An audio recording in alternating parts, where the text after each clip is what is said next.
Kevin Mitnick is known as the king of all hackers, with aliases like the Condor and the Dark Side Hacker. Mitnick's ploys stem back to his youth in the late 70s, where he began taking advantage of the system by tricking the Los Angeles bus transfer system to get free rides. As he aged, Mitnick found his gift for code and began hacking into big-name companies like Nokia, Motorola, IBM, and eventually, the Pentagon. Millions of dollars of information passed through his hands before he was finally arrested in 1995. Hardly deterred, Mitnick went on the run from the FBI for 3 years and was the most wanted computer criminal of his time, before he was sentenced to 4 more years in jail. Mitnick didn't consider what he was doing as hacking and referred to it politely as social engineering. At one point, a judge found him so threatening that he placed him in solitary confinement because he thought Mitnick could start a nuclear war by whistling codes into a payphone.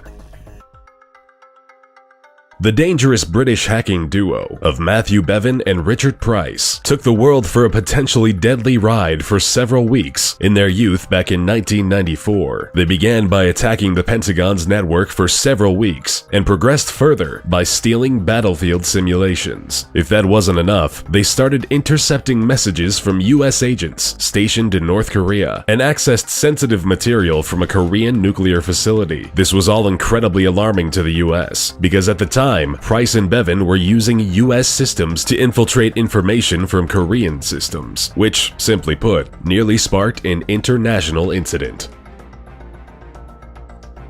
You've probably heard about the infamous hacktivist group, Anonymous, or just Anon, sprouting back in 2003 from the breeding grounds of 4chan. Anonymous consists of an unspecified number of politically active hackers. They campaign for internet freedom, social justice, and transparency in the law. With nothing off limits, this group has hit the Chinese government, the Vatican, the FBI, and CIA, while spending just as much time leaking documents or taking down websites with political intent during the aftermath of tragedies like Charlie Hebdo, Michael Brown, and launching large-scale personal attacks on individuals associated with the KKK. While they may not be monetarily motivated, the information they've leaked and the impact they've had on cases and cover-ups has been huge.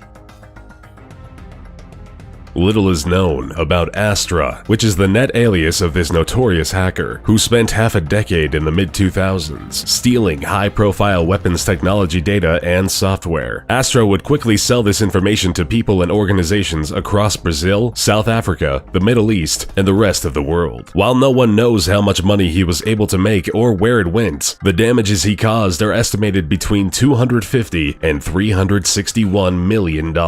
Strangely, even after all of the destruction caused, Astra was never publicly identified, even when Greek authorities arrested and detained this threatening hacker in 2008. Speculations and rumors say that he is a 58-year-old Greek mathematician and is serving 6 years in jail somewhere.